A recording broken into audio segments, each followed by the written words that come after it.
We are waiting for our friend Ben. And everyone, of course, as always, is welcome to join.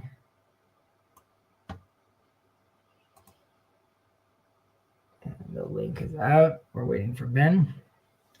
I'm sure he'll be here shortly.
Hello. Ben. Hello, sir. How are you? I'm good. How are you? Praise the Lord. How is Naphtali? Naphtali is good. He's doing pretty Naphtali well. is, that's good. It's a midday nap. It's a midday nap. I mean, yeah, he still takes like 5 naps a day, right? I mean, like he still sleeps a lot. Even though that changes, so I think like soon there will be a lot of changes with his sleeping. Yeah. But for now, yeah, he naps a lot during the day. There's this comedian that was talking about how people give advice to parents, like, oh, you should nap when the baby's napping. Mm-hmm. Right? And he's like, oh, great idea. Now when the baby's napping. He's like, great. And then I'll do dishes when the baby's doing dishes. Yeah. I'll do like it's like just not a realistic thing that people talk about. But napping is good. I'm almost there. I'm almost back. It's been a few years since I've had a nap, but my youngest is almost there where she could just chill by herself. Yeah. All right. Besides that, successful week, productive week. I think so. It's been a good week. Time moves fast, so I need to have a moment to reflect on it and see what happened. But yeah, time moves very quickly. Mm-hmm. I sent Gilad a message on Discord a few weeks ago. We were talking, and I told him we were talking about Israel, and I said, we'll see. I have a feeling this Trump thing with regards to maybe moving, some of the Gazans out of Israel, like relocation.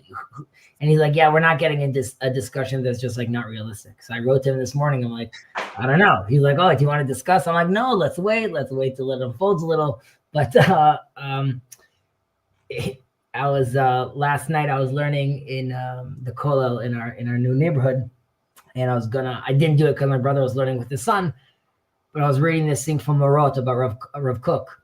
Mm-hmm. And I know Jacob is also on his own thing with Elon Musk right now, basically like firing everyone and optimizing, so to speak, the government.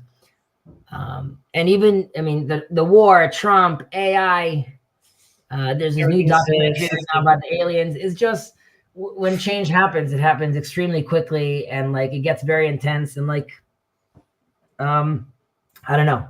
One has to be, again, careful about these things, but yeah. Very, very interesting times. Mm-hmm. For sure. So, okay. So last week we and today we're going to be finishing. Please God, we're finishing chapter 4. We were talking about Maimonides was focusing on don't look at those righteous people that do end up leaning towards more extreme behavior. Right? It's more specific. It's more for them. They're doing it in order to. Oh, sorry, I just removed it. They're doing it in order to get find this balance, right? And ultimately, that's what he's talking about. We need to be finding this balance. We spoke about that was challenge and his answer to that. We then spoke about how Maimonides says that ultimately the Torah already gives us the tools, right? Built into the commandments are it's inside the operating system is already a counterbalance sort of there to regulate you. And we gave moderation tool. Right, exactly, of shichacha and leket and pe'ah and like all the tithing I need to give and how much of my land I'm actually giving up. And this is already showing how you built into the system. You have to be giving. You have to be thinking about the poor. You have to be thinking about the other. And we talked about not wanting vengeance. We challenged that with talking about vengeance. Moses is being told to get to exact vengeance from the Midianites. We discussed the concept of hate. We broke that down a little, being the hate in the Bible and the Maimonides hate that he talks about here and alludes to here, and then he discusses more in the 6th chapter with regards to evil. And we spoke about this already in previous chapters about evil is more of like a spectrum. So as hate is on a spectrum, right? It's really just like lesser love. We gave an example, I believe, from Jacob, Leah, and Rachel, or how the verse talks how he loves Rachel. And he loves Rachel more than Leah.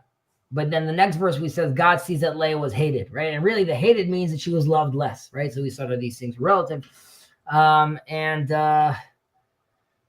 think that's most of the things that we discussed. You could go back. Where do we start? No, that is where we ended up. Do you want to just scroll back for a second? Talking about tourism. All right, enjoying things in the world, right? We said that ultimately God wants us to enjoy things. We gave an example from our previous chavruta of Pirkei Avot of Pat B'Melech Tochel, right? Ultimately, like to learn Torah, even if you have to sleep on the ground and eat like a poor man's bread, this is what you need to do. And then we spoke about how the sacrifice, right? It's not the ideal, right? The Torah doesn't idealize the suffering. Rather, we're just saying this is something you need to do. We gave examples. I believe we gave examples about Yom Kippur, right? How at the end of the fast, we end up having a meal, which is like a Sudat Hodaya, right? It's not about the fast itself. Rather, it's the fact that now I'm holy. I can eat in holiness, right? That's what I wanted to do. And I think we ended with the example of Manitou. I think where Manitou says it's about the chuppah, right? The canopy, the marriage canopy being a place where, because we're talking about enjoyment, right? We're talking about that ultimately, Maimonides still, it doesn't say you can't enjoy life. We spoke about how under the canopy, when you're getting married, it's a very special time because the evil inclination and the good inclination both want the same thing, right? This union, this physical sexual union is desired. Both inclinations are unified, and that's and that in a certain way is, and it's happening under this canopy. It's also happening in front of everyone, like subconsciously, everyone is witnessing that and seeing how this blend could happen. So it's a bit. And again, just to clarify, whoever is listening to us right now, or if Rambam doesn't talk about this, but we went into it. Yeah. Okay. All right. Weiter. Let's scroll down. Okay. הנה התבאר לך מכל מה שהסגרנו בזה הפרק, שצריך לכוון, אלו הפעולות הממוצעות, ושלא יצא מהן אל הקצה מן הקצוות, אלא על הצד הרפואות ולעמוד כנגדו בהפך, כמו שהאדם היודע במלאכת הרפואות, okay, again, classic Rambam, right, plugging his profession, כשיראה מזגו שנשתנה מעט שינוי, לא ישכח ולא יניח החולי להתחזק עד שיצטרך אל רפואה חזקה בתכלית. וכשידע שעבר מעבריו חלוש, ישמרו תמיד ויתרחק מדברים המזיקים, לו ויכוון למה שיועילו עד שיבריא העבר ההוא, או עד שלא יוסיף חולשה. כמו האדם השלם, צריך לו שיזכור. מידות תמיד וישקול פעולותיו ויבחון תכונות נפשו יום יום. וכל מה שיראה נפשו נוטה לצד קצה מן הקצוות, ימהר ברפואה ולא יניח התכונה הרעה להתחזק בשנתו מעשה רע, כמו שהזכרנו. וכן ישים לנגד עיניו המידות הפחותות אשר לו, וישתדל לרפאותם תמיד, כמו שזכרנו, שאי אפשר לאדם מבלתי חיסרון, שהפילוסופים כבר אמרו, right, Aristotle, כבד הוא ורחוק שימצא מישהו בטבע למעלות כולם, right, someone that had this ready from birth. רוצה לומר למעלות המידות ולמעלות השכליות, מזומן ומוכן, אבל בספרי הנביאים נמצא זה בהם הרבה. Right? So we see it in the philosophers, we also see it in the prophets. אמר, הן בעבדיו לא יאמין, ובמלאכיו ישים תהילה. In Job. ומה יצדק אנוש אם אל, ומה יזכה ילוד אישה.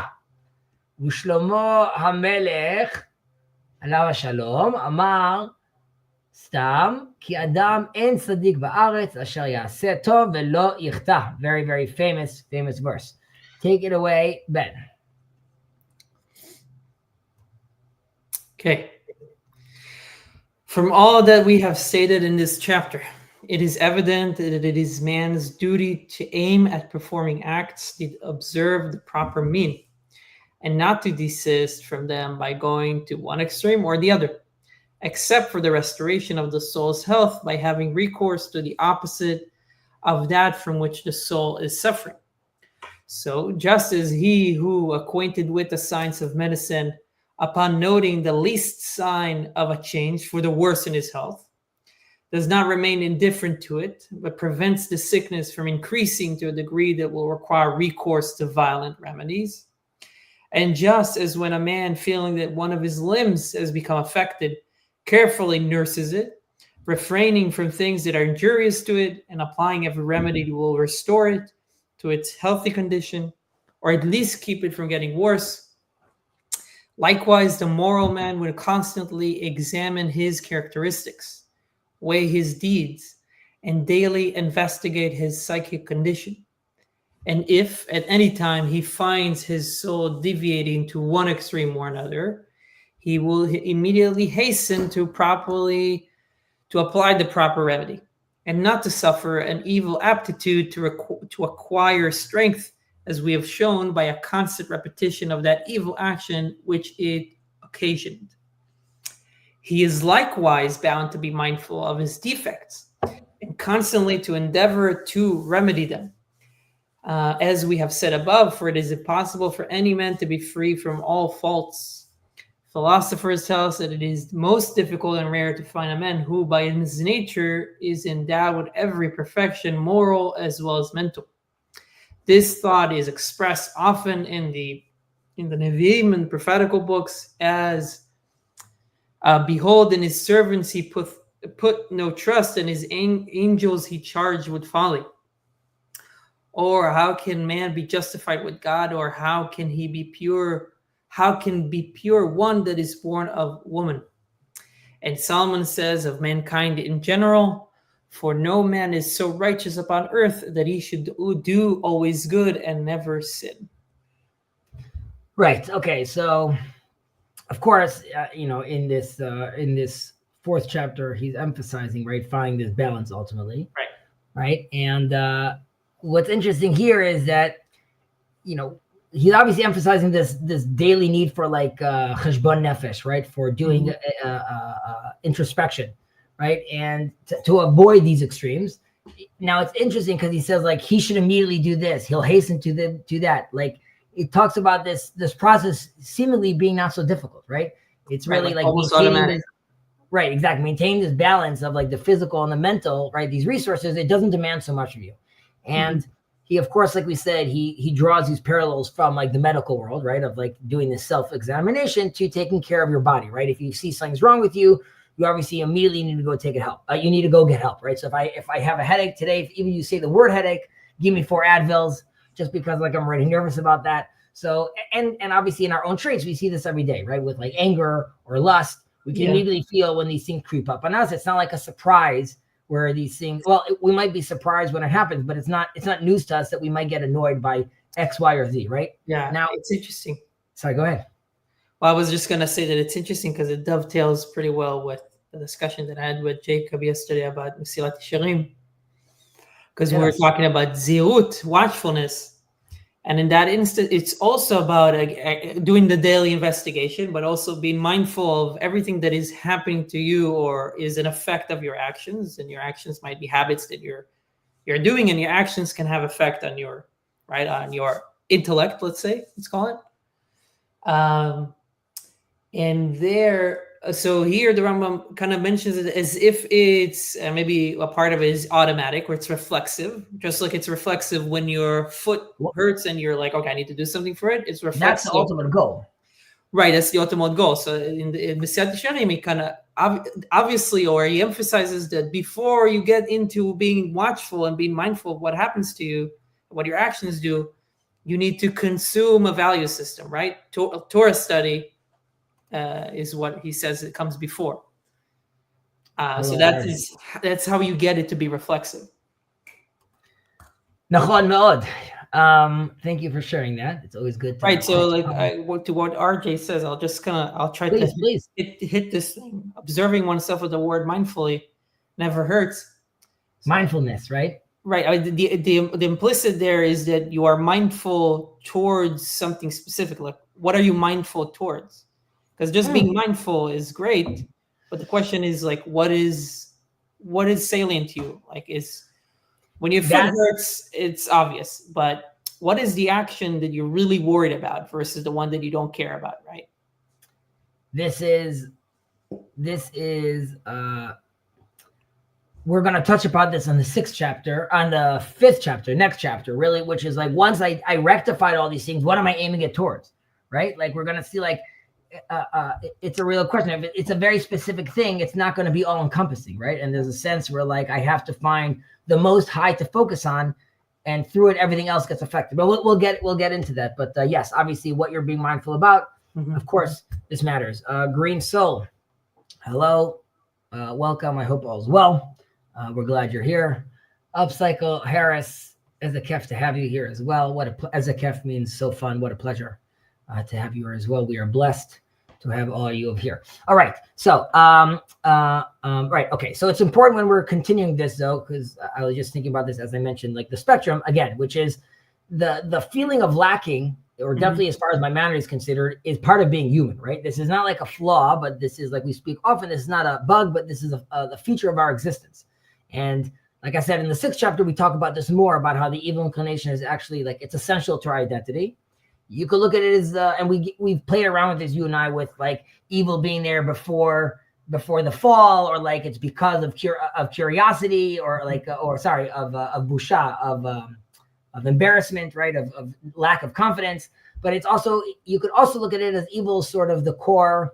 In its core, it's really the love of the world, of nature, right? It's like this force of life that could be amazing, that we have, that we want to fully be vitalized by nature around us.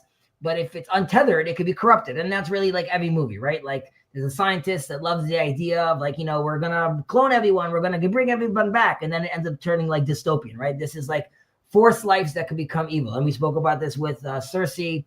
We gave the example that Rav Kook gives, that we find these tremendous powers in incest, right? We gave the Jaime Lannister and Cersei example, where, like, this feeling could be amazing, obviously could be corrupted ultimately, right? So Maimonides is really, he brings like supports both to this idea, to this concept, from the philosophers and the prophets, right? Like we said, he mentions like Aristotle over here, who's like saying that rarely someone's born with like possessing all the virtues naturally, right? His own like muskalot. And then he also is referencing Job and King Solomon over here as well. Now, just as a footnote, because he mentions prophets, according to the Gemara, according to the Talmud,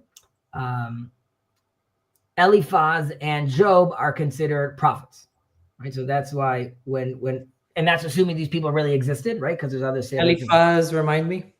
Eliphaz is one of the friends of Job. That gives him, sort of discussing the evils and what's happening in his life and how to sort of look at this. And Maimonides this is a side note, Maimonides happens to mention, that Eliphaz's advice to Job was actually correct, even though it doesn't matter, because when someone is in sorrow and suffering, you don't he's not there to actually hear your lesson, right? You have to just be there for him. It's not the time to rebuke him. But regardless, the quote that he mentions is Eliphaz over here, as he mentions the angel over here. He's saying that even the angels, right, the celestial beings themselves are not perfect in God's eyes, right? So by doing so, he's really emphasizing the imperfection in all creation. It happened to be like in the verse after that, he uses a term, I believe, called it's a very interesting term. I'm forgetting the exact pronunciation. You could check on Sfaria, but Shochni Beit Chomer. Let me check this out for a second. And Job? Yeah, the next verse. What verse is this? 4:11. Oh, you're on Sfaria already. You might open, 4:19. Okay. Av Shochni Beit Chomer, right? How much more does who dwell in the house of clay, right? A house of clay. That's what I was thinking about. That's what he calls humans, right? A second ago, he calls out the angels, right? And definitely the humans, right? The humans are in this house of clay. How am I going to relate to them ultimately? Nevertheless, right? He knows that we are in fragile structures, right? So there isn't this demand that we need to be perfect. And then ultimately, he brings this verse from Shlomo Melech, from King Solomon, Ki en tzadik ba'aretz asher yaseh tov v'lo yichta. Right. So this is a crazy verse, because you're saying over here, it's a very strong assertion about the nature of the righteous person, right? That he doesn't sin. Right. Now when I say we, I'm saying the collective, we know that Maimonides in Hilchot Tshuva, he really explained that the tzaddik doesn't mean someone that's completely free of sin, right? But it's someone that actually he has more good deeds, more merits than transgressions, right? So it's really like a balance, and we need to actually look at this distinction in this verse, because usually people like to say, and I sometimes say this as well, "En tzaddik ba'aretz shelo yichta," right? That's what I'm used to saying, which is there's no righteous person who doesn't sin. But it actually says there's no righteous person who does good and doesn't sin, right? Yeah. Exactly. So this is really emphasizing that the righteous person who's actively doing good, right? He's doing good within like the rigid constraints of this world, right? Of the olam hazeh. And even as the highest level of his goodness, it still sins. It still misses the mark. And in comparison to like the highest ideal, right? Like the maximum possible good ultimately falls short when you're measuring against like the greater good of like God, right? We're locked into this world of time and space, and there's a greater ideal out there. So even the good that he's doing, again, according to some interpretations, this is still, it doesn't mean that he doesn't sin. It makes me think that, I mean, the involvement in, you can say it in a way, like the tzaddik's, the righteous person involvement in the physical, of necessity pulls them down to an extent. But that pulling down is also the potential to move upwards, to move much higher, I would say, right? So it's because you can't, like, does that make sense? Yes, the Rav Kook would call it shlemut v'hishtalmut. We spoke about this once, which is like there isn't perfection. There's constantly moving towards perfection, right? As we say in the Talmud, ma'alim b'kodesh ve'en moridin, right? We use that to teach many things, but even when you say you only move up in holiness, you don't detract, that means there's always a place to move up to, right? You're constantly moving up. And by the way, there's other interpretations. There's an interpretation which is by the righteous being righteous and doing good, there's actually an explanation about this, interesting story about this in the Talmud, which is if I'm doing something good as a righteous person, I'm raising the bar, so to speak, right? I'm that employee that is like constantly on time and sending all my reports in early, and everyone's like, dude, like now the boss is expecting this now from everyone, right? So if I'm doing this by being righteous, I'm sinning towards the rest of the world, because now I'm creating a new moral standard for everyone. The Gemara gives an interesting example, 3 different examples of. He gives an example of Hillel, who mechayev et ha'aniyim, who obligates the poor, and there's Rabbi Eliezer, that obligates the rich, and there's Yosef HaTzadik, who obligates the wicked. And the examples are that Hillel obligating the poor is because you could come and say, I'm poor and I can't study Torah, right? Hillel gave us set a new bar because there's a famous story of Hillel where he was so poor he couldn't come into the study hall to learn because you have to pay money. And it was snowing. Do you know the story? Yeah. On the roof. He goes to the roof. There's a skylight. He's listening in. There's a snowstorm. He passes out. The snow covers the whole roof. There's no light. Shmaya, Naftalion, the two great sages, they say that it's dark. They find him upstairs. They clean him off, and then he comes and learns free of charge forever. But the point is, he obviously did everything he needed to do, and Rabbi Eliezer was very, very rich. Nevertheless, the Gemara gives an example where he would give all his money away, and he would never take anything with him. And there's some extreme stories that he did. You could argue that he wasn't going. Maybe he was doing something that the Rambam was saying, right? He was purposely going to the other extreme to create a balance. Either way, he, as a rich person, said, even though I'm very rich and I need to be in charge of all these different stuff in the world, nevertheless, I have time to learn. And Joseph, the wicked, because Joseph obviously was tested in Egypt by Potiphar's wife, right? So all this is just to say, again, that we could look at the righteous person as someone that ups the standard, and that's why it challenges everyone. And by doing so, everyone else is sinning. Yeah. I guess I'll just give a final comment that it's just Please. A simple, I don't know if it's a question, but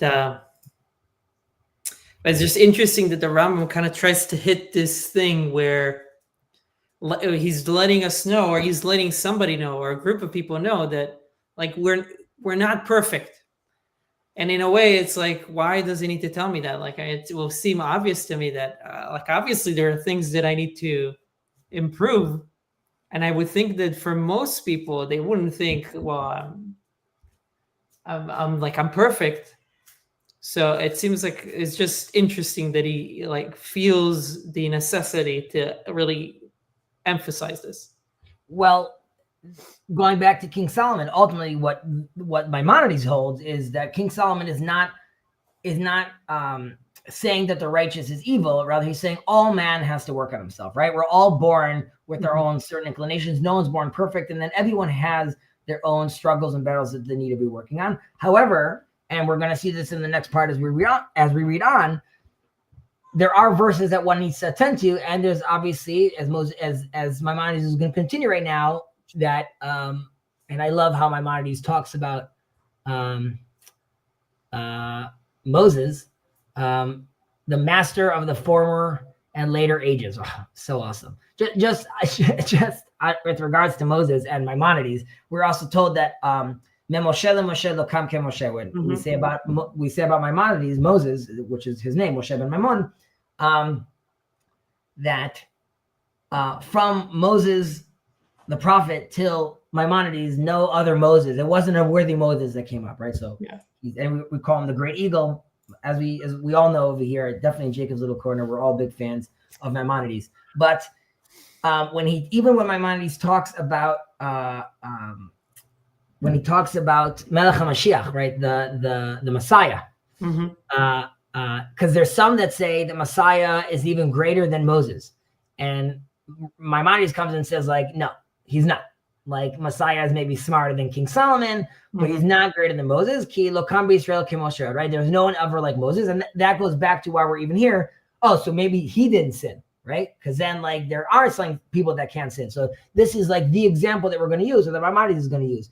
Now, there are others that try to create a balance, saying that the Messiah is greater than Moses in leadership. And as far as like being a king, as he'll be a greater leader, right? Because it's like a more complete leadership.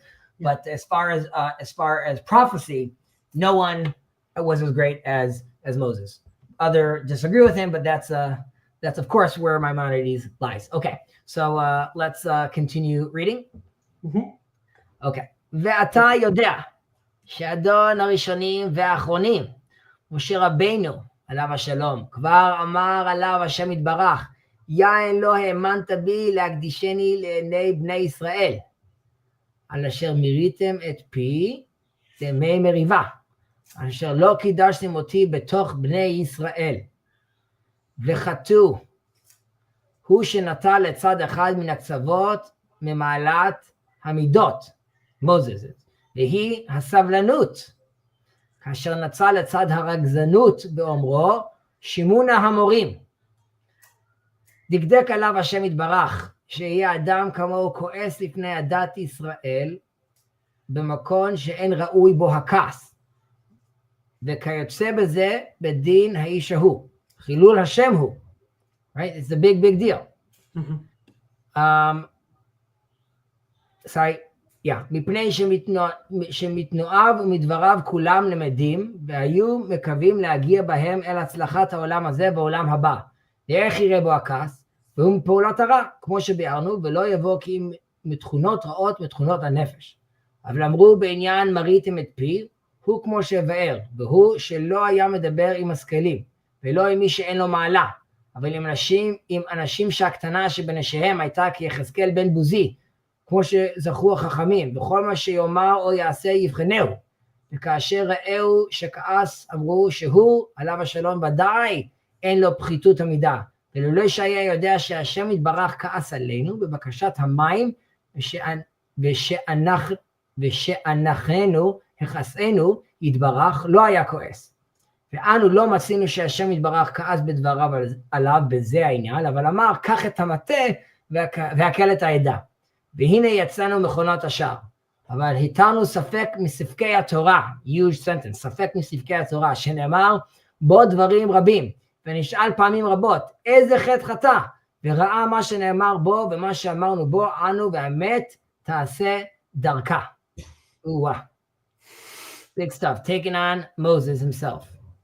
Okay.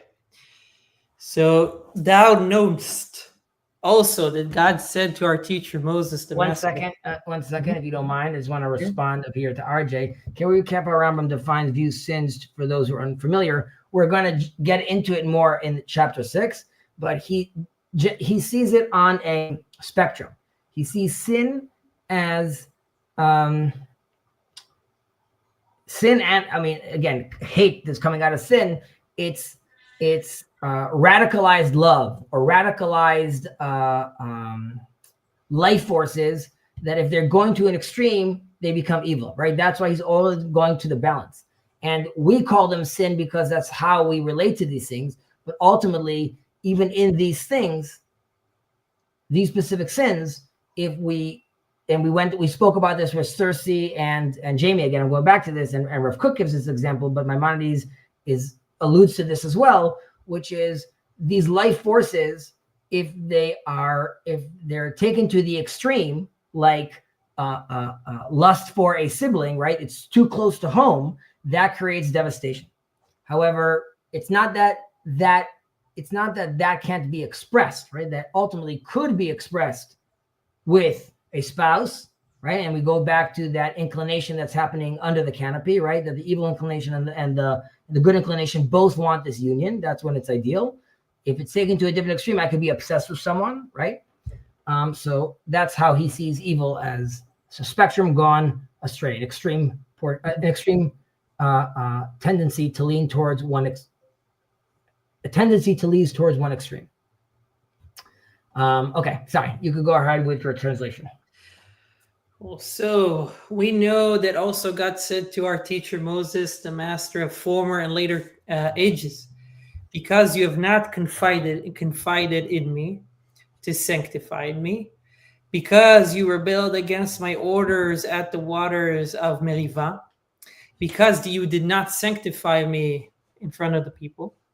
All this, God said, all of the sin of Moses consisted merely in that he departed from the moral mean of patience to the extreme of wrath, insofar as he exclaimed, "Hear now, you rebels," etc. Yet for this God found fault with him, that such a man as he should show anger in the presence of the entire community of Israel, where wrath is unbecoming. This was a profanation of God's name,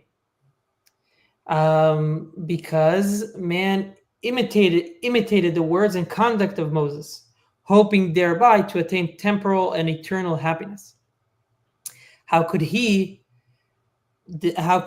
Moses, then allow his wrath free play, since it is a pernicious characteristic arising, as we have shown, from an evil psychic condition?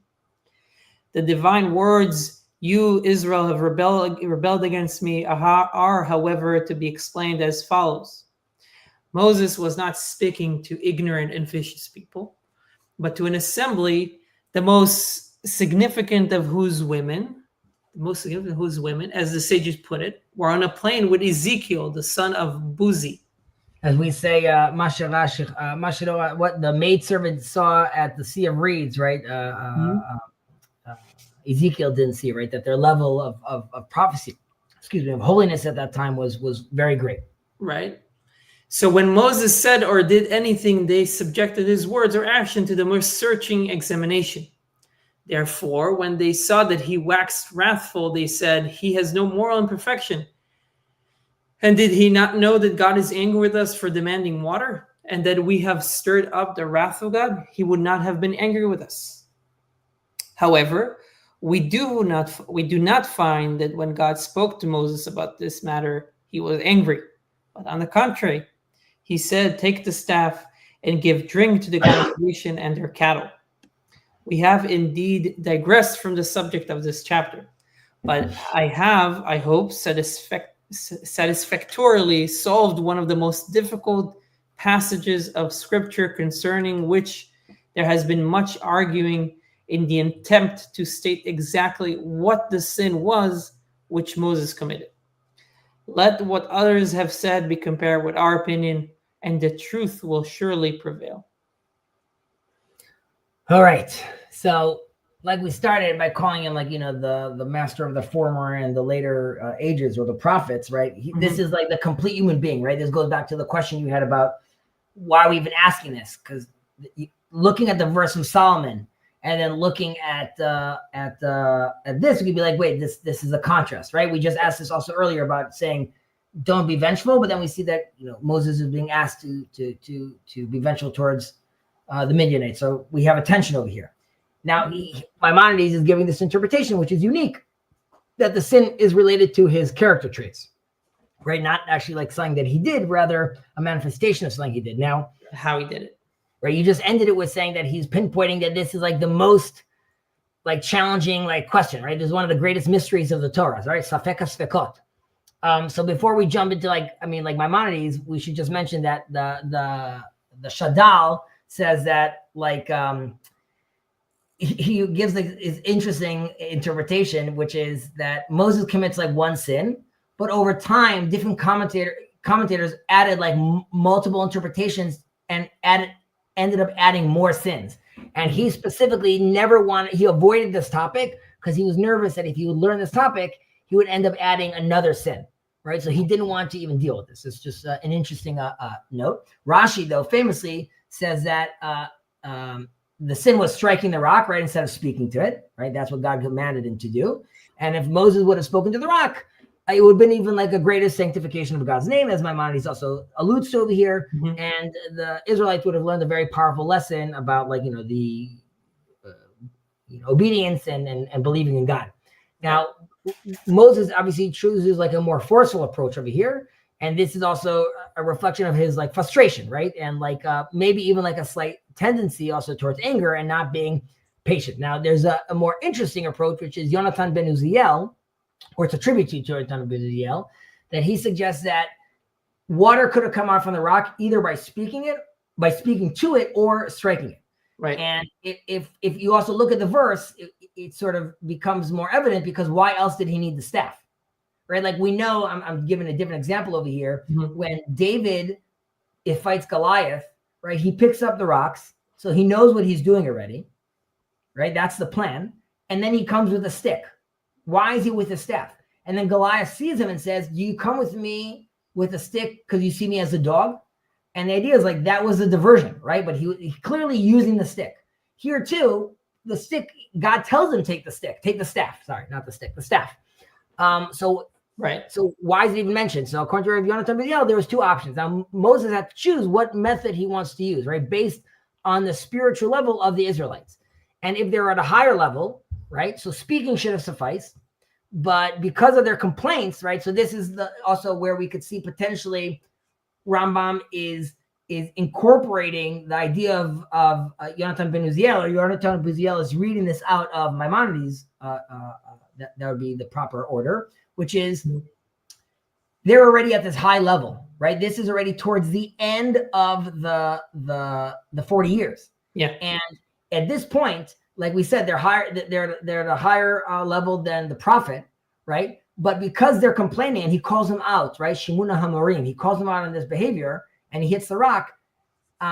Because we saw when they left Egypt, right, during the first year, he does have to hit the rock. That made sense where they were in their spiritual level, right? But because Moses' slight inclination towards anger, right, he clouded his judgment and his perception of the Israelites in that moment, and that clouded his vision of their internal growth. And because of that, he reacted poorly. Right.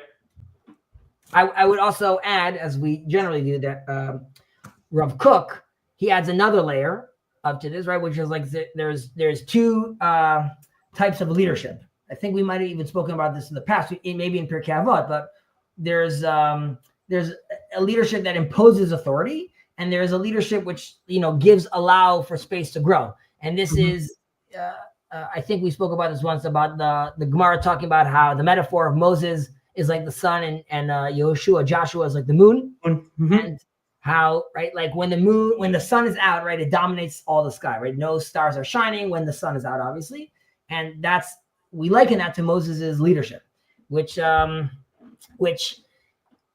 many miracles happening, and there's a direct divine intervention, like God is super involved, and obviously under this guidance there's almost no room for there to be an individual ultimately. And God is very much involved. But as the Israelites are preparing to go into the land, right, Joshua then, which we then say is like the moon, it's still it's still a leadership role in the night, in the celestial, as far as the celestial skies, but it reflects a more like a more subtle light, right? It's allowing the other stars, and in this case, it's representing the individual Israelites. It's allowing them to shine. And this is really, this transition also specifically in that point shows the shift from really the miraculous top-down guidance from God to the bottom-up approach, right? As we get closer to the land, we need to be cultivating the land and building the land, and really it's the human effort ultimately, which requires initiative from us. God wants to see us strive and do, and he doesn't want to be involved constantly with performing miracles. Right. So that's where the sin is. Again, we just give different interpretations, but the way Maimonides sees it is his judgment was clouded. But I personally like the interpretation that it was both options were open for him. Right. So I guess, I mean, like the Rambam mentions here, it's like a slight digression, but he's trying to show us to an extent, he's trying to show us that there is, that even at that highest level of Moses, you have the way that you, like within your attributes, or the way that you manifest them also matters, or when you manifest them. Right, because the whole issue here that he's mentioning is that he applied an attribute at maybe at the wrong time, or correct.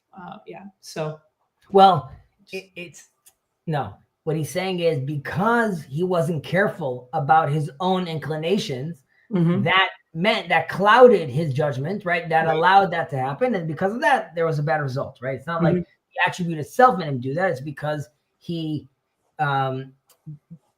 It's not being, because we said earlier, everyone has these issues that they have to deal with. Yeah. He should have been checking himself at that point, right? But because he wasn't careful about that, we had an issue, of course. And in our final portion right now, I believe we are concluding, correct? Honestly, yes. Yes, we are here. Okay. Vashuv al kavanati. It's gonna, right, there's a conclusion over here. כי כשיהיה האדם שוקל פעולותיו, תמיד ומכוון אל אמצעותם, right, the magical middle path, יהיה במדרגה עליונה במדרגת בני אדם, ובזה יתקרב אל השם יתברך וישיג אל טובו, וזה הדרך השלם שבדרכי התורה. וכבר זכרו החכמים זיכרונם לברכה, זה העניין, וכתבו עליו ואמרו, כל השם אורחותיו ומשגיח בהם, זוכה ורואה בישועתו של הקדוש ברוך הוא. הוא שנאמר, ושם דרך אראנו באיש האלוהים. אל תקרי ושם, אלא ושם, והשמיים, והשיימה, והיא השיעור והסברה. זה השיימה, היא השיעור והסברה. זה העניין אשר פרשנו בזה הפרק, כולו בשווה. וזה שיעור מה שראינו שצריך בזה עניין. So obviously we're going to expand on this more, but take it away. I wonder if Safari has dikduk here, if they add dikduk. Well, but that sham, yeah, they left us hanging over. Okay, now let me return to my subject.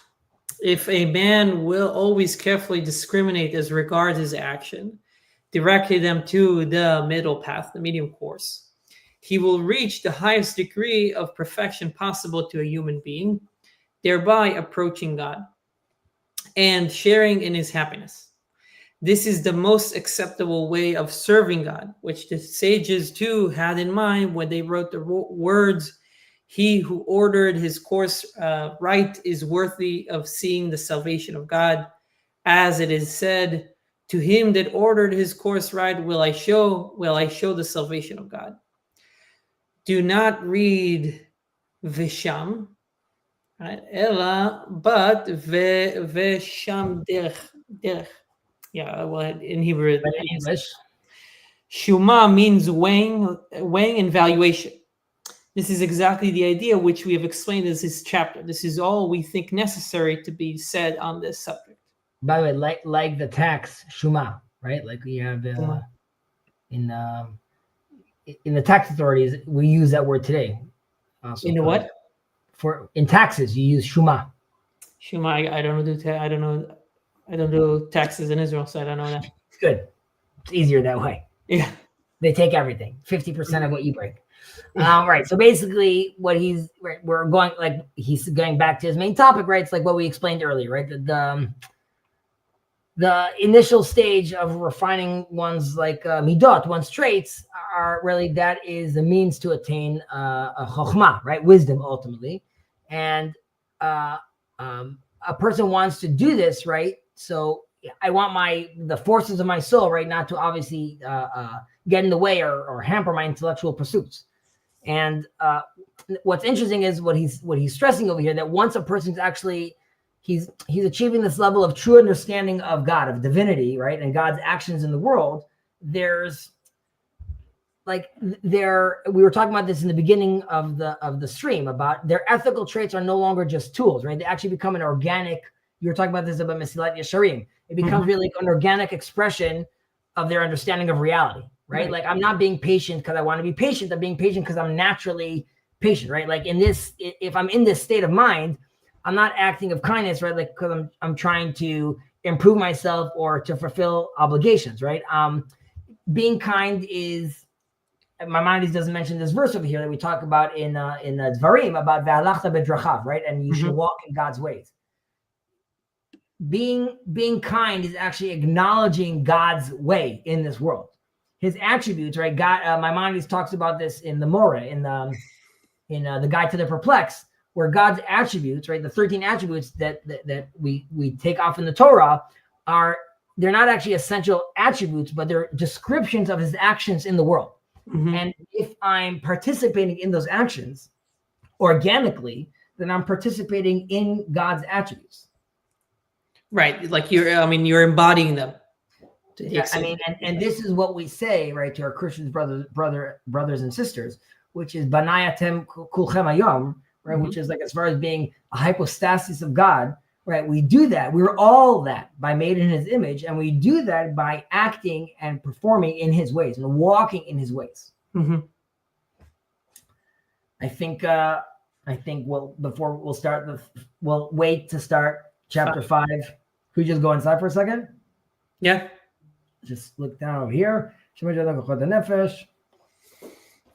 Okay, so this is what we were talking about. Ve'yasim leneged einav tamid tachlit echad. Right? So let's just scroll down in English for a second. I want to just translate that. He must keep in his mind fixed constantly upon one goal, namely, right? So I'm going back to RJ's comment, observing oneself and the world mindfully never hurts. Right? It's more than just looking at the whole world. There's a goal, and then we're going to talk about what this goal is, right? I was always taught this example about with regards to fishing, right? And we'll get into more next week. But like, if my main goal is fishing, and there's a concept. You could do one goal. There's goals that I have. There's like 3 different ways that you could look at what your goals are. I could have 2. I could have multiple goals. I could have 1 goal. I could have 2 goals. But having 2 goals also could tear me apart. But also specifically, if let's say I love fishing, it could be that I'm going to make sure I have a very big breakfast and I take care of my health so I don't miss the fishing trip, right? So the fishing is enough to cast under, the goal of fishing is enough to cast under it, let's say, health, and I need to make sure I pay my taxes, right? Because if I don't pay my taxes, I'll get evicted and then I can't fish. However, understanding the Big Bang is never going to be a requirement, right? And then we have to ask ourselves, but the Big Bang is clearly another part of understanding God. So if this goal is not going to encompass that, it's the wrong goal. And then we have to, and the Rambam is going to tease out, right? What is this goal we're looking for? Obviously saying that understanding and knowing God is the ultimate goal, but everything else falls under that umbrella. But we'll, of course, get into that next week. Right. And to an extent, you need to make that practical, because obviously if your goal encompasses everything in the world, then it's hardly actionable. So it will be very hard to, it will be very hard to act towards it, because it's just, there's a paradox there. But I'm sure there's, the way is how do you scale that, right? This is, okay, so this is, right.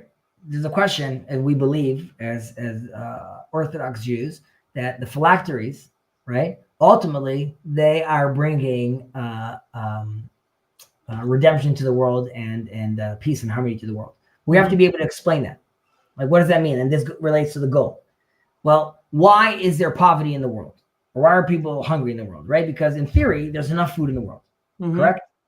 Right. So the reason is because there's anger and politics and game that people play, right? And people want to oppress people. So if you think about, in order to do that, we have to be acting in peace and love to understanding that everyone's free. Right. And to understand that everyone's free, we have to remind ourselves of that.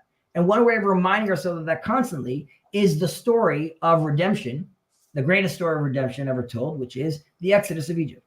And the story of the Exodus of Egypt is in the parchment that we wear on top of our heads. And the idea is that so the goal of wearing the phylacteries is there for us to remind ourselves of the freedom of the individual and the gift that God has given us. And assuming we do that well, right, then we could walk side by side with Greta Thunberg and say, like, global warming and things like that, because we believe that all of this is happening because we ultimately want to go back to the Creator. So you could have one goal that then manifests how you drive your car, why you put on phylacteries, why are you doing many other stuff. But I'm just going to comment on another thing over here. We'll have on the Rambam and others cite sources. Just to clarify to everyone's watching this, we go on different tangents over here. So Maimonides doesn't quote Shadal. He never quotes Rav Kook. These are people that he's not their contemporary. That's like he's 1,000 years ago. We of course are reading his text, and we're always going to give his interpretation as well. But we play fast and loose with as far as bringing in other Jewish interpretations, which I personally believe are ultimately, because they've all studied Maimonides as well, they are reading into Maimonides certain things. But don't assume everything I'm saying over here are Maimonides quotes. Hey, Lynn, it's good to have you with us over here. Can we recap how Rambam defines using sin? Okay, we spoke about this, and we'll speak about this more in the 6th. Dipping down, that's interesting. I was taught that the same thing in Eastern Orthodox Church about participating in his works. That's fantastic, dipping down. It totally makes sense, since we are 2 trees that are being sustained by one spring. And RJ, exciting teaser, fellas. Yes, the promo. In a world. All right, buddy. Take care. Enjoy. You should nap when the kid's napping. I should do dishes when the kids do dishes. First, I need to teach him to do dishes, and then there you go.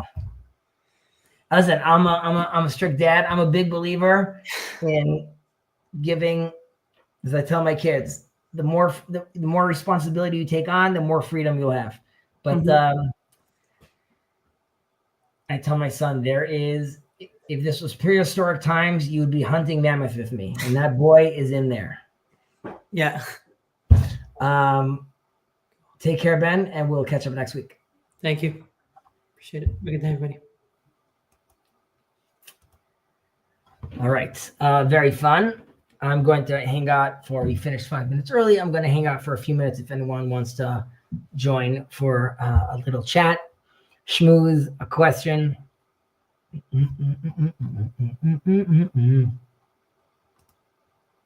As far as saying quotes, it's a kibbutz. Others may not get the dialogue style. Okay, the kibbutz is a gathering. It's getting together. Well, specifically, it qualifies as a chavruta, which is like a learning party. But the Torah is so vast. The ocean of Torah is so great that I don't believe in swimming in my specific lane. I believe in enjoying the whole pool. Ultimately, all the drops and all the water molecules are connected. And weaving a line between them, I believe, is more beneficial. Definitely in trying to promote and understand redemptive Torah and messianic Torah. For these are the days of redemption. Lynn, thank you. You're very welcome. Thank you for participating. And I hope you're feeling well, Lynn.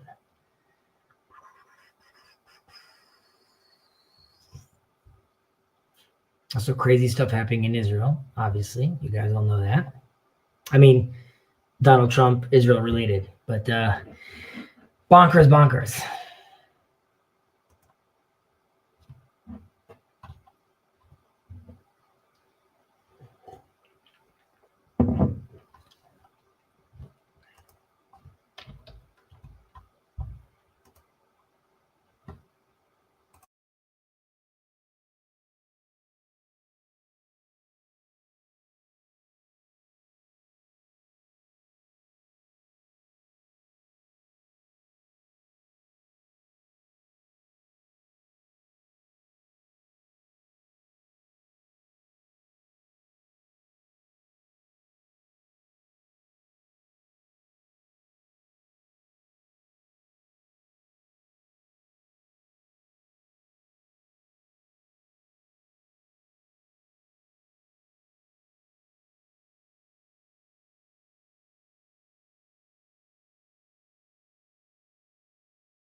We'll see how this thing plays out with Trump and Gaza, but I don't know. I'll try to be optimistic. These things could end up working out very well. I know it sounds scary to hear, but it's part of like a bigger picture, a bigger move that's happening.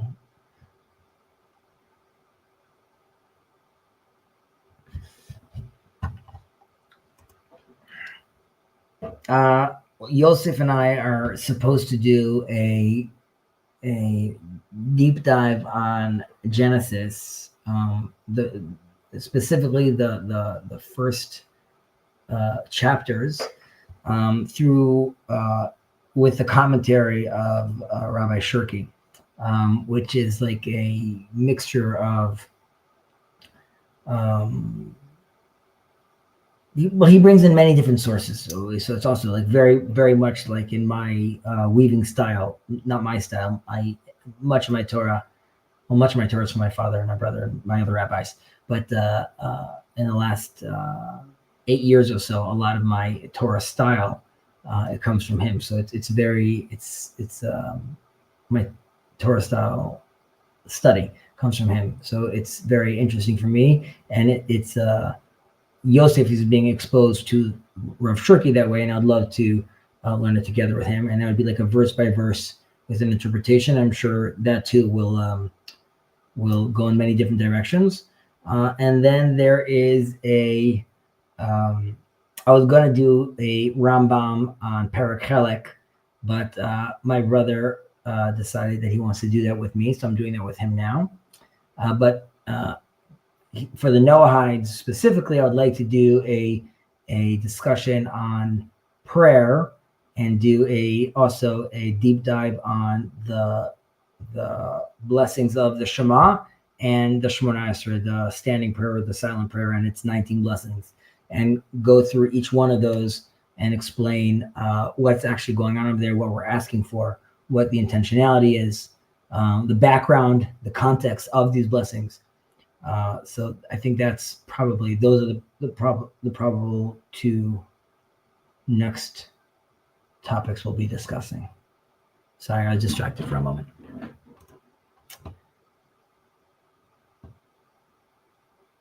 Chezi, I found this saying from the Rambam, one of my favorite sayings, and I'm not sure about the English translation. Can you help me with it? Kabel ta'emet mi pi she'amra. Okay, so this is, you're talking about young Maimonides over here. This is like 26, 27 Maimonides, 27-year-old. And this is when he's wrapping up his codex. And in his codex, at his younger ages, when he had to be a little less controversial, more mainstream, but he's still Maimonides, he comes and he says that he basically says, listen, I've done all the reading that's necessary. I'm aware of the world sciences. I've read all the words of the philosophers, the ones that are relevant. So you don't have to do any of that. He goes in, he goes to say that you don't need the Talmud anymore. You don't need any of the other religious texts that you had before me, because I've synthesized all of them and I've summed them all up and I've codified them into this book. Aside from that, by doing so, I cross-referenced them with the other knowledge, the worldly knowledge that's out there right now.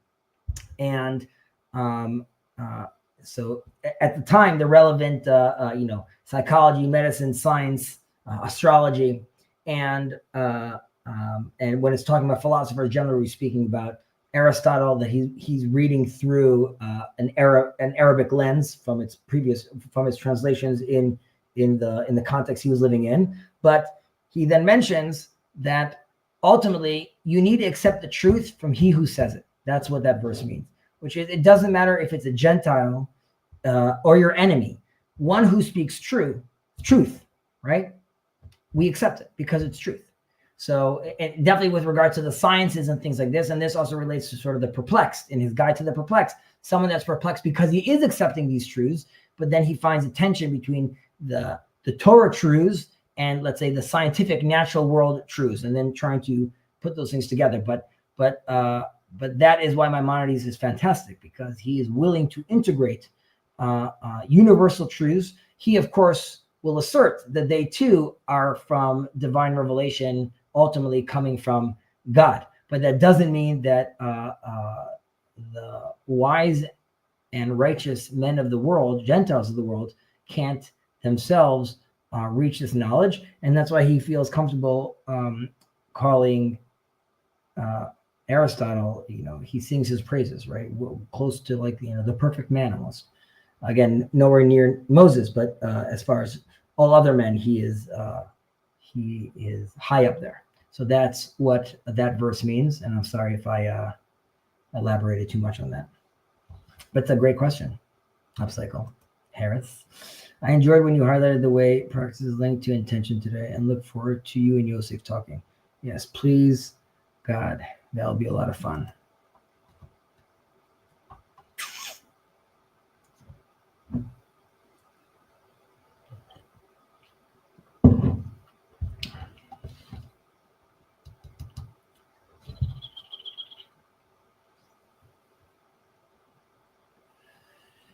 I'm looking at news, how the world is reacting to this Donald Trump thing, this Gaza thing.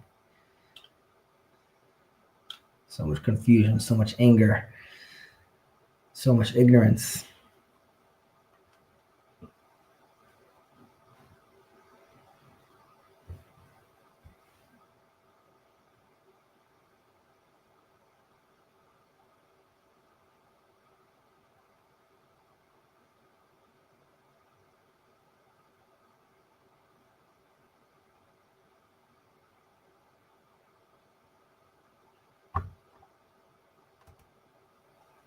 This is a safe space, young guy.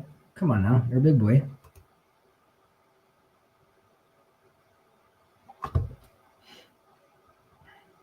I don't know about Trump Towers. I don't know. Again, trying to be optimistic. I see maybe this is the path towards reconciliation with Ishmael, maybe with the help of the Saudis as well. Maybe we could create a space over there where there could be a rebirth of Islam. There's a whole way to interpret how Yosef shared a very interesting document about this. Two-tiered Islam. It's also play on the Noahides, but there's Islam's recognition of din, right? Sort of its theological fundamentals that everyone needs to accept, the Christians and the Jews. And then they have their own Sharia. But there's an Islam Sharia, and there's the Jewish Sharia, which is a 613, and there's a Christian Sharia, which is the Noahide laws with like a Greek flavor to it. And those, each one does their own thing. As long as they're staying true to each Sharia, right? We could have a discussion if the current understanding in the Muslim world is that we Jews don't keep our original Sharia, but assuming we were keeping our original Sharia, there would be no problems with coexistence. And then the interpretation would be for the recognition in Islam and Muhammad is not that Muhammad is, peace be upon him, is the greatest of all the prophets, but rather he is the last of all the prophets, meaning the most universal in a sense that that is the common denominator, which is the last prophet or the last religion to really promulgate the idea of believing in one God. And there's sort of like a very basic understanding of just him and nothing else. And that sort of has to be an understanding. And then there's different interpretations once you go into, each one's Sharia. But it doesn't mean I have to accept Muhammad as the greatest prophet, just as a messenger of God promulgating the same thing that was taught to the Israelites, but for a universal message and in a different context. And that is an idea that, if could be explored by both parties or all three parties, could potentially lead to a better understanding. This relates to the education that's needed in Gaza, of course. Aside from all the rebuilding, the physical rebuilding, there needs to be a educational rebuilding and ideally a spiritual rebuilding. But if we go about it that you're the other, I don't know if that leads to success. But if we go about it as, and this I always allude to the fact that according to the midrash, Isaac is the one that tells Abraham to bring Hagar and Ishmael back. It is it is our responsibility to reach across the aisle and bring our brother back home. Andrew, I'm going to bring you in once. First of all, you don't have food with you. So you know PBK's rule. Without food, you can't join. But I'll be with you in a second. YG, young guy, what do you think of the Rambam so far, aka Maimonides? Okay. It was an Egyptian soldier and an Israeli soldier standing in the Gaza-Egypt border, looking north along the coast, fully developed golf courses and all. And the Egyptian soldier says, he stopped. What does he say? Well, the red heifer is out there. I'm just hoping people come to realize it's not about a victory, but rather reconciliation. The red heifer, it's funny that you're mentioning him because that is, they say, King Solomon says that, with all my wisdom, the nuance of the red heifer was something that always eluded me. And that those specific requirements of the red heifer will only be revealed during the time of redemption. Now, what interesting story is, I have a good friend. I was actually with him last week. We were visiting Jericho. I went there with my son and a few other people in the neighborhood because we do this weekly learning with our kids of Joshua, well, the Bible, but we went to Jericho and we were looking at Jericho. We were learning about it. Anyways, while we were there, my friend, he is involved with bringing the red heifer from Texas to Shiloh. And now they're actually, and he's going around for the last few years with different rabbis, literally rediscovering the laws of the red heifer in order to make sure that it's actually feasible and possible. And what's interesting is that, and this was in sort of news to me because sort of like the Noahide laws, this is almost like forgotten Torah that is messianic Torah, redemption Torah that for thousands of years we had no reason to really talk about. But we know usually that the red heifer, if it has two white hairs, then it's a problem. You can't. You can no longer use it. However, if you actually look at the Talmud, it says that no, like even if the day before you're supposed to bring it to sacrifice, if there's many red hairs on it, just rip them all out, and then you realize like, oh wait, this is actually something that is feasible. And there's a question about like once the ear is tagged, is that considered a blemish? And rabbis are saying that it's not considered a blemish. So really what you're mentioning over here, RJ, is actually very relevant because these things are in fact happening. And that too is a data point, right? The Noahides, the interfaith dialogue, TLC, the emergent church, if he wants to talk about the rise of Jordan Peterson, Elon Musk, Donald Trump, even his announcements, all of this in my eyes are all connected. Go ahead, Andrew. Oh, I don't have much to say. You just joined. Yeah, because I haven't seen you in a while. How are you doing? How's your family? How are your parents? Good. Yeah. They're happy bored with what you're doing? Say again? Are they happy with what you're doing recently? Probably not. All right, that's fine. It's okay to know that. But all's good with them and you as far as general back and forth discussions, not pressuring you to go back to school? It's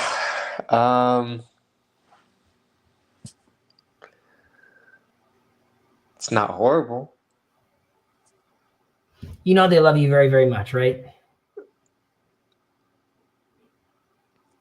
Yeah. That's only where it's coming from. I'm just saying that as because I was driving my son crazy today. And I feel bad, but I also do it out of love. One has to check himself, though, as Maimonides says. And how's the gym going? Less good than usual. I got sick, so naturally all my strength is gone. Yes. It's an easy reminder how quickly or how feeble and weak our body is once a little virus comes in. How about you? How's the move? The move, thank God, was successful. Still dealing with the drama of like a new neighborhood, but it's a very big opportunity. Again, I'm looking at it sort of as like a laboratory condition, sort of community building, potentially nation building. Like, can we? The group is fairly diverse, but we'll see. How'd they welcome you? Did they give you a casserole or something? Or? Oh yeah, very big welcome parties. A lot of invites. Yes, everyone's very, very, very welcoming. You could rub people off the wrong way. I had some people come into the house and I know they were not happy to see like a Quran and like a New Testament on my bookcase. That was like very shocking to them. But or other heretical books. But I also think shock and awe, exposing them to the different levels of the Torah is good. It's good for people to see the diversity out there. Yep. What's your next move, Andrew? In life? Yeah. Trying to get a electrician apprenticeship and just go from there. Great money there. Yep. Okay. What about, there's great money in plumbing as well. I don't know if you want to be dealing with that though. Plumbing wouldn't be horrible, but we'll see. Just do so honestly and take pride in your work. By the way, it's literally half the battle. The battle is showing up on time and taking it seriously. It's just a completely lazy and self-centered generation, as I'm sure you know from much of your friends. And there's not that anyone said that there was, but there's no shame in those kind of jobs, and those kind of jobs are super, super essential, and they're amazing. And you could bring in a fantastic salary from that. So I say take it seriously. But unlike college, you got to see it through. Working for it. How long is the process? There's a couple of applications that are slowly making their way through. One of them I have to send in 3 days. Another one has yet to get back to me. So we'll see how it goes. Young God mentions over here, the AI is going to replace the pencil pushers anyways. I agree with that. There's actually this company called Empressed that was involved with the Iron Dome, but they basically use some of their technology with regards to, I don't know exactly what from it they're using, some of the components, but basically they, I think they sold it to the New York water system or electric system company in New York. And it basically lets you know there's like these very expensive wires in the grid that if they burn out, it costs millions. And the system basically lets you know when it's going to happen, or based on its own little algorithm says so there's ways how these AI is definitely going to, and it should be seen as infrastructure AI because it is ultimately at the level of infrastructure. But there's still plenty of years where hands-on people are going to be involved. Will that eventually be taken away by AI/robots? Probably, and the systems develop in a way that they're fitting for AI and robots to take care of them. But nevertheless, it's still a fantastic job, and I think you have many years where you could still do that. But you're young, and do not be discouraged if let's say you do that and it's great and it works out well, that in 10 years you need to pivot. I can't imagine my interior design architecture being as relevant in 10 to 15 years with AI, definitely with regards to planning homes, making budgets, coming up with designs. That is something that's going to be mapped out. Yes, the actual implementation on the ground, that there still might be, the human interaction and human management might still be involved, but I don't know, not for long. We'll see. We'll see. All right, Andrew, I'll catch you on the flip. Mhm. Anyone watching, thank you for enjoying, or thank you for joining. RJ, faith and belief works in mysterious ways. Amen. Sounds like a job. Sounds like job security to me, guy. Okay, very nice. Bro, Andrew, you'll collect stuff and you can build your own shop in your garage and make cool electrical stuff. You can do that. Stay safe. Shalom.